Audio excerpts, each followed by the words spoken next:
Sir, मैं शुरुआत में इस शेर से आगाज करता हूं अपनी बात का कि हमको शाहों की अदालत से तवक्को तो नहीं, आप कहते हैं तो जंजीर हिला देते हैं। सर, ये 3 फौजदारी के कवानीन खुद मुजरिमाना है। ये जुर्म की रोकथाम से ज्यादा हुकूमतों के जराइम को कानूनी शक्ल देने के लिए बनाए जा रहे हैं। अब तरफे तमाशा यह है सर कि पिछले सेशन में मोदी हुकूमत ने जन विश्वास बिल 2023 को, जिसमें 183 प्रोविजंस और 43 कवानीन थे इम्प्रिजनमेंट के, उसको निकालकर फाइन में तब्दील कर दिया। उसमें ड्रग्स एंड कॉस्मेटिक्स एक्ट को भी तरमीम की गई और सजा के बजाय सबस्टैंडर्ड ड्रग्स के लिए आपने फाइन ला लिया। तो मैं ये बोलना चाहूंगा सर कि सबस्टैंडर्ड ड्रग्स के मैन्युफैक्चर के लिए आपने जेल के बजाय फाइन उसमें तब्दील कर दिया तरमीम करके। तो ये जरूरी है बोलना इस ऐवान में कि जन विश्वास के नाम पर आपने इस सबस्टैंडर्ड ड्रग्स से आवाम को खतरे में डाल दिया। अब आप डीक्रिमिनलाइजेशन की बात करते हैं, जहां पर कंपनीज को सजा देना था वहां पर आपने नहीं किया, फाइन में तब्दील कर दिया। और जो कवानीन नॉन वायलेंट क्राइम्स हैं, सेडेशन, डेफेमेशन, उसको आपने इस नए क्रिमिनल लॉ में ला लिया। तो सर, ये बात साफ हो गई कि जन के लिए अविश्वास, धंधे के लिए विश्वास, ये इस हुकूमत का नया मंत्रा है। और लाइटर वेन में अगर मैं कहूं तो जॉन अलिया ने कहा था कि जुर्म में हम कमी करें भी तो क्यों, तुम सजा भी तो कम नहीं करते। सर, आज सच्चाई इस देश में यह है कि सूट पहनने वाला क्राइम से जुर्म से बच जाता है, जेल से बच जाता है। एक खाकी पहनने वाला किसी को करीब से गोली मार सकता है, हथकड़ी पहने हुए मुजरिम को, उसको कुछ नहीं, जवाबदेही नहीं है। सच्चाई हमारे मुल्क में यह है कि इस ऐवान में जिन पर टेररिज्म का चार्ज है वो इस कानून पर वोट डालेंगे कि टेररिज्म क्या है, नहीं है। सर, मुझे ये कहने की इजाजत दीजिए कि अगर आज भगत सिंह को और मोहनदास करमचंद गांधी को ये 3 कवानीन बनाए जाते तो भगत सिंह और मोहनदास करमचंद गांधी कहते कि रोलट एक्ट है, ये 3 कवानीन रोलट एक्ट है। अब हुकूमत को बताना पड़ेगा कि असल मकौले पुत्र कौन है। सर, सच्चाई यह है कि इस मुल्क के गरीब, दलित, मुसलमान, आदिवासी, इनके लिए जिंदगी से बड़ी कोई सजा नहीं है। और क्या जुर्म है पता ही नहीं इनको। सर, अगर हमको रिफॉर्म करना था, इस्लाह करना था, तो हमको उन प्रोविजंस को निकालना था जो हुकूमत और पुलिस को मनमानी करने की इजाजत देती है। हमको वो प्रोविजंस को निकालना था कि जो मंत्रियों को और पुलिस को ये मौका मिल जाता है लोगों को सालों जेल में रखने का, उन पर कोई जुर्म पर साबित नहीं होता। हमको ये करना चाहिए था कि जो प्रोसिक्यूटर होता है वो फैब्रिकेटेड एविडेंस डालकर ताकतवरों को अपनी ताकत की बुनियाद पर उनको छूट दे देता है। हमने वो काम नहीं किया। आज हमारे वतन अजीज भारत में सबसे ज्यादा अंडर ट्रायल अगर कोई है जेलों में तो मुसलमान, दलित, आदिवासी हैं। सर, इनका कन्विक्शन रेट देख लीजिए आप। एनसीआरबी का डेटा है 2017 से 21 का, 20% अंडर ट्रायल मुसलमान है, 16% कन्विक्शन है और मुसलमानों की आबादी 14.2% है। प्रिवेंटिव डिटेंशन यदि जिसको इस्तेमाल किया जाता है जुडिशियल प्रोसेस को सबवर्ट करने के लिए और फेयर ट्रायल को सबवर्ट करने के लिए, आज भारत की जेलों में 30% डेटेन्यूज मुसलमान हैं। उत्तर प्रदेश में 2017 में 33% मुसलमान डेटेन्यूज थे। आज 83.9% उत्तर प्रदेश की जेलों में मुसलमान डेटेन्यूज है। सर, एक और मिसाल दे रहा हूं, CSDS की रिपोर्ट है, थिंक टैंक है बहुत बड़ा, जो कहता है कि they have found substantial prejudice against Muslim police force. Bihar, Maharashtra, Uttarakhand, Jharkhand, 2/3 of the surveyed police personnel believe that Muslims were more inclined to violence than members of the communities. ये empirical evidence है। इसी रिपोर्ट में कहा गया कि 35% जिन पुलिस के अहदेदारों का सर्वे किया गया उन्होंने मॉब वायलेंस को नेचुरल करार दिया, खास तौर से उन केसों में जहां पर काउ स्लॉटर होता है। CJPAP का इन्वेस्टिगेशन रिपोर्ट है सर कि कोविड-19 के दौरान जिन लोगों 25% मुसलमानों का अरेस्ट किया गया था, ये बायसनेस नहीं है तो क्या है। मध्य प्रदेश में मुसलमान 7% के करीब है और 21% मुसलमानों का नाम सर FIR में डाल दिया गया था। Sir project 39A national law university ने उन लोगों का सर्वे किया जिन पर सजाए मौत दी गई। हैरत अंगेज बात यह है कि सर 76% बैकवर्ड क्लास, दलित और रिलीजियस माइनॉरिटी से ताल्लुक था। कितने दलित और एसटीज डेथ रो पर हैं सर? महाराष्ट्र में 50%। कितने मध्य प्रदेश में है सजाए मौत के? 36% दलित और आदिवासी। कर्नाटका में 36%, बिहार में 31%, झारखंड में 30%, गुजरात में 19 लोग जो सजाए मौत के इंतजार में हैं, 15 मुसलमान हैं। केरल में 60% जो सजाए मौत के मुलजिम है रिलीजियस माइनॉरिटीज है। सर आखिर इस देश में कब तक ये चलता रहेगा कि अनस्पोकन रिजर्वेशन उन लोगों के लिए उनके पास पूरा पॉलिटिकल पावर है और एक अनस्पोकन रिजर्वेशन है दलित, मुसलमान, आदिवासियों के, इनको जेल में रहना पड़ता है? कि आखिर ये कैसे मुमकिन है सर कि आलाजात के जो अक्सरियती तबके के लोग हैं उनके पास सियासी ताकत है, माशी ताकत है, सोशल ताकत है और मुसलमान और दलित आदिवासी जेलों में पड़े रहते हैं? अरे अगर आप 3 कानून लाकर इस्लाह कर रहे हैं तो कौन सा इस्लाह है? आप तो ताकतवरों का रिफॉर्म कर रहे हैं, गरीबों को इससे क्या फायदा हो रहा है? तो जैसा अंग्रेजी में कहा गया था कि the cure is dangerous than the disease.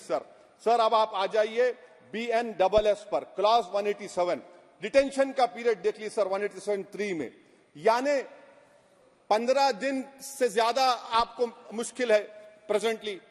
अब आपने प्रोविजन दे दिया कि 90 दिन तक आप कभी भी 5 दिन का, 6 दिन का, 10 दिन का, यानी 90 दिन तक किसी को बेल नहीं मिलेगी।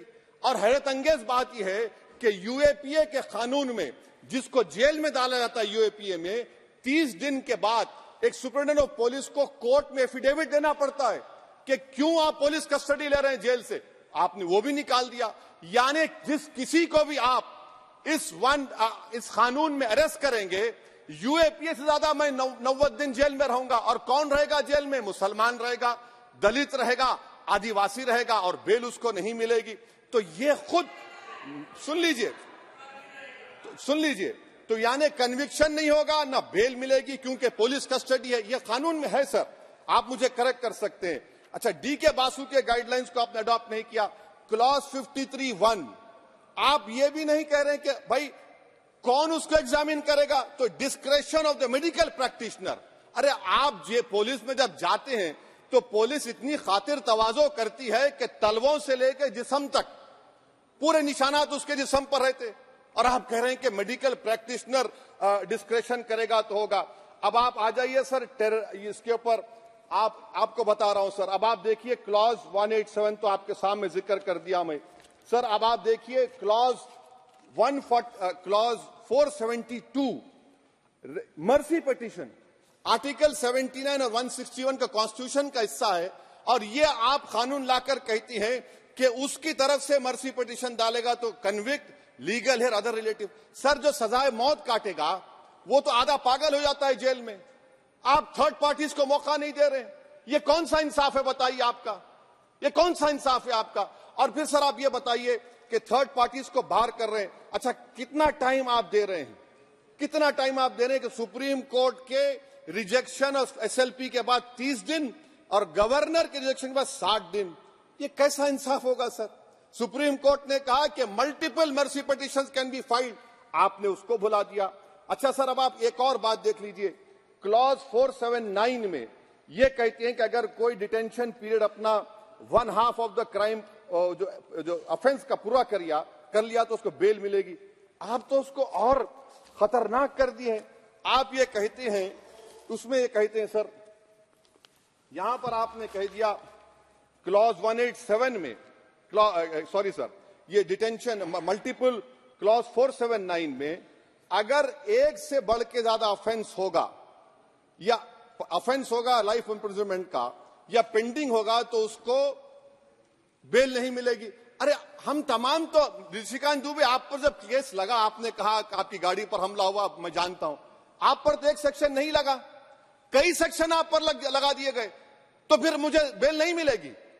ये क्या कर रहे हैं आप? किस लिए कर रहे हैं आप? आप अंदाजा भी लगा रहे, भाई आज आप वहां बैठे, कल आएंगे इंशाल्लाह, फिक्र मत करिए।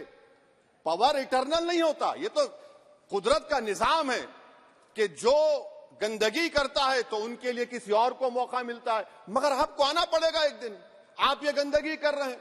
अच्छा सर, ये बताइए कि हमने आप किसको कितना पर्सन्स वर पेंडिंग प्रोसीडिंग्स इन मोर देन वन ऑफेंस, और चार्जशीट में कई आते हैं। यानी जब हम पर केस बुक होता है सर, तो फूल का गुलदस्ता आता है, हर सेक्शन होता है उसमें, तो मुझे बेल नहीं मिलेगी।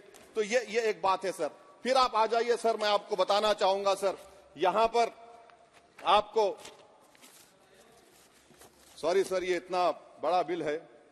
फिर आप टेररिज्म पर सर, बीएनएस का टेररिज्म सर, ये बड़ा ही डेंजरस आपने खतरनाक आपने काम किया है। इससे दहशतगर्दी का मुकाबला नहीं होगा, सिविल लिबर्टीज खतरे में पड़ जाएंगे।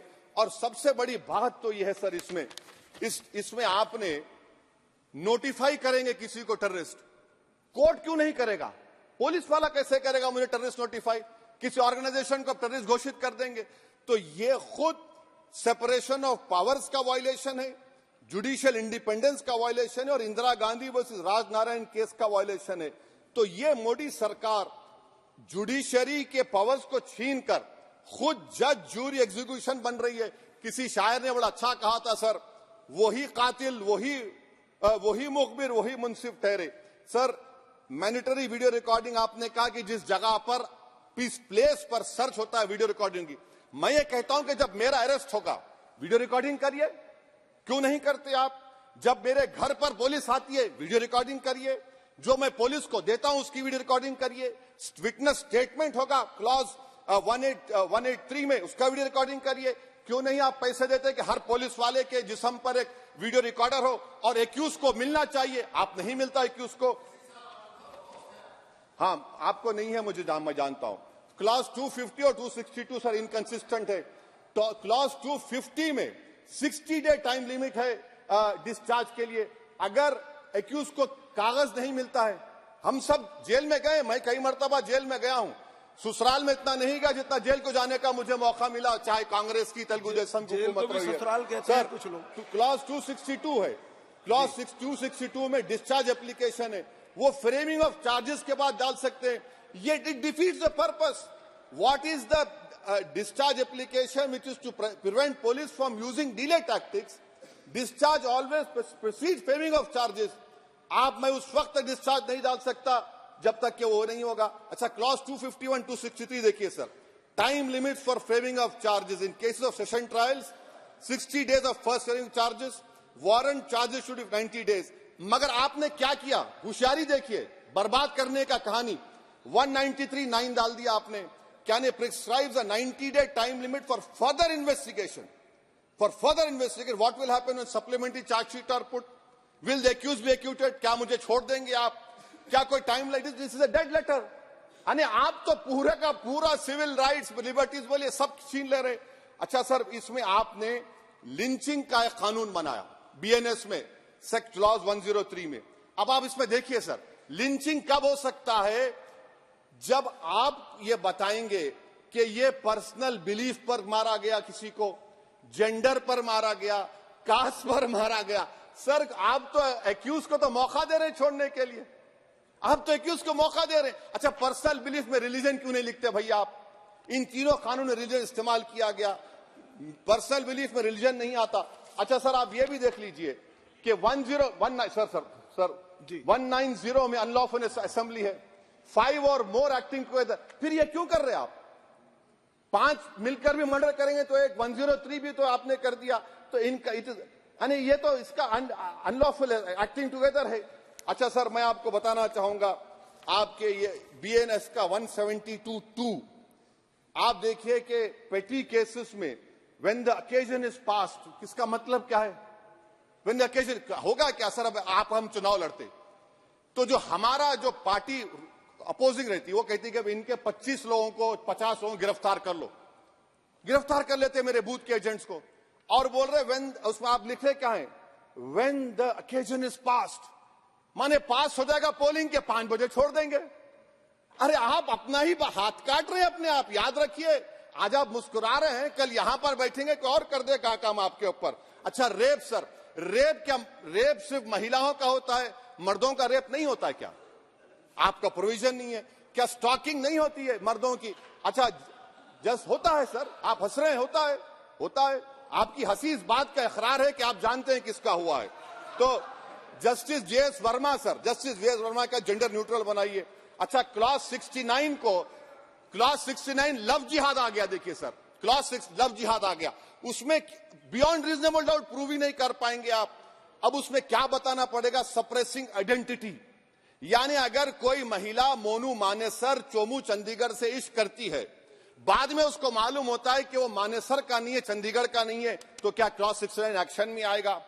आप बताइए कि अच्छा, अगर कोई ये कहेगा कि मेरा नाम, कुछ नाम है, कई कुछ नाम होता है जो कॉमन नाम होता है मुसलमानों में, दीगर मज़ाहिब में, तो क्या वो सेक्शन अप्लाई होगा? ये क्या आप कर रहे हैं? अच्छा, आपने अडल्ट्री को निकाल दिया, आपने होमोसेक्सुअलिटी को निकाल दिया, तो ये कंसेंशुअल सेक्सुअल रिलेशन जो 18-20 साल के ऊपर के लोगों में करते हैं, मैं इसका खिलाफ जरूर हूं मजहबी एतबार से, मगर आप क्यों उनकी ऑटोनॉमी को रोकना चाहते हैं? अच्छा सर, सेक्शन क्लॉज 1093 बीएनएस का, आपको it does not require knowledge और intention part of person facility commissioner organise crime. ये मैं 5 मिनट दीजिए सर। बीएनएस का सेडेशन पे देख लीजिए, सेडेशन को आपने दोबारा ला लिया, लफ्ज सेडेशन इस्तेमाल नहीं किया आपने। 3 साल से 7 साल आपने सुप्रीम कोर्ट को अंडरटेकिंग दी थी कि प्रोविजन नहीं लाया जाएगा। तो चेयरमैन सर, यहां पर हिंदी के एक बहुत मशहूर कवि का वो शेर मुझे याद आ रहा है, मैथिली शरण गुप्त का, कि राज्य को यदि हम बना लेंगे भोग तो बनेगा वो प्रजा का रोग, फिर कहूं मैं क्यों ना उठकर हूं आज मेरा धर्म राजद्रोह। कार्ल मार्क्स ने कहा था sir, history repeats itself first as a tragedy, second as a farce. आप क्लॉज 195 1D देखिए, it criminalises the making of publication of false and misleading information jeopardising sovereignty integrity of India.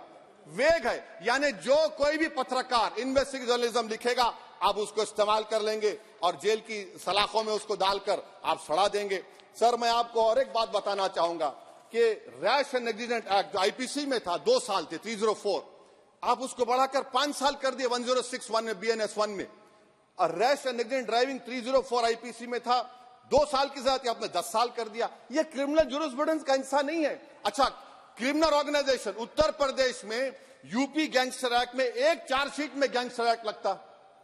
Sir आप बताइए फिर UAPA का क्या होगा, PMLA का क्या होगा, महाराष्ट्र मकोका क्या क्या होगा, गुजरात के कोका क्या क्या होगा?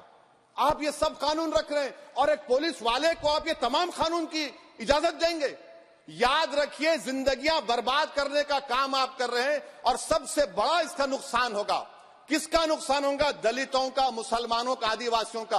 और वो पॉलिटिकल पार्टीज जो कल आज सत्ता में है, कल नहीं रहेंगे, वो बदले की भावना से काम करते हैं। सर मुझे पुलिस ने पीटा सर, 1999 22 दिसंबर को मेरे सर पर 20 टाके लगे, पीठ से लेकर पैर तक मारा गया। आपको मालूम सर क्या हुआ? तेलुगु देशम की सरकार थी, उन्होंने उन दोनों पुलिस वालों को जिन्होंने मुझे मारा था उनको आईपीएस कन्फर कर दिया। आईपीएस अरे मैं तैयार हूं मरने के लिए। तुम मारोगे क्या? बोलो, कहां मारोगे बताओ? अरे तुम कहां मारोगे? तुम्हारी गोलियां खत्म हो जाएंगी, मैं जिंदा रहूंगा। अरे तुम्हारी गोली डरने वाला बैठो तुम, अरे चप्पन देखे बैठो तुम। प्लीज आप बैठ जाइए। टेररिज्म का देखिए सर, आप बैठ जाइए प्लीज। यूएपीए का सर मैं खत्म कर, टेररिज्म उनको रोकिए sir. Okay please sit down. हाँ, तुम गोली मार सकते, सस्पेंड नहीं कर सकते और कुछ नहीं कर सकते सर। टेररिज्म का डेफिनेशन में आप देखिए, यूएपीए का सेक्शन 16, यूएपीए का सेक्शन 16 क्लॉज 113 में आ गया। यूएपीए का सेक्शन 15 क्लॉज 113 1 में आ गया। देख लेंगे उसको, देख लेंगे। यूएपीए का आपत्तिजनक अंश निकाल दिए जाएंगे। यूएपीए का क्लॉज 18 113 4 में आ गया। यूएपीए का क्लॉज 18 113 3 में आ गया। यूएपीए का क्लॉज 20 113 5 में आ गया। यूएपीए का सेक्शन 19 113 6 में आ गया। अरे भाई साहब, फिर क्या बचा है? आप यूएपीए से, मकोका से, गुजरात कोका से, पीएमएलए सब ला लिए। तो स्पीकर सर, मैं अपनी बात को खत्म करने से पहले मैं उम्मीद कर रहा था कि मैंने वजीर दाखिला का एक स्टेटमेंट सुना था अमित शाह साहब का, कि जब गुजरात के होम मिनिस्टर थे तो उन पर जुल्म किया गया, उनको दबाया गया। मगर हम ये समझ रहे थे कि जिस शख्स पर नाइंसाफी हुई है, जो वो क्लेम कर रहे हैं, तो कम से कम वो दूसरों से नाइंसाफी तो नहीं करेंगे। आप क्या कर रहे हैं?